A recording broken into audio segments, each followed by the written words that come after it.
The mood shifted all the time. That is how one of Combs' former assistants, testifying under the alias of Mia, described her time working for Combs.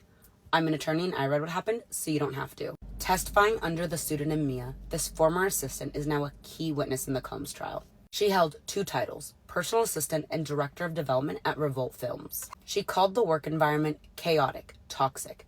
The highs were really high, and the lows were really low. According to her, Puff's mood, her term for Combs, set the tone every day, and his mood shifted all the time. Mia testified that she met Combs for her job interview at his apartment, where he answered the front door in his underwear.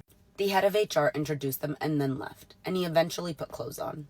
Though promised 40 hours a week at $55,000 salary, she always worked more hours for $50,000. On her first day, she testified that she didn't sleep for 24 hours, and that became the norm, sometimes staying up for 5 days straight and having to rely on substances to stay awake.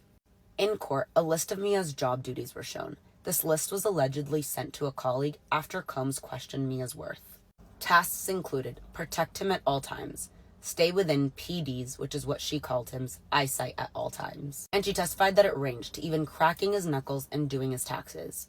She described punishment through verbal humiliation. At one point, when asked how this all made her feel, she testified, I didn't have time to feel, but like insane. When Combs made her his only assistant, he gave her what she called a pep talk and said that they were going to do it together as a team. Despite the stress, she testified that launching Revolt Films with Combs was a career dream, and that her salary there eventually rose to $100,000.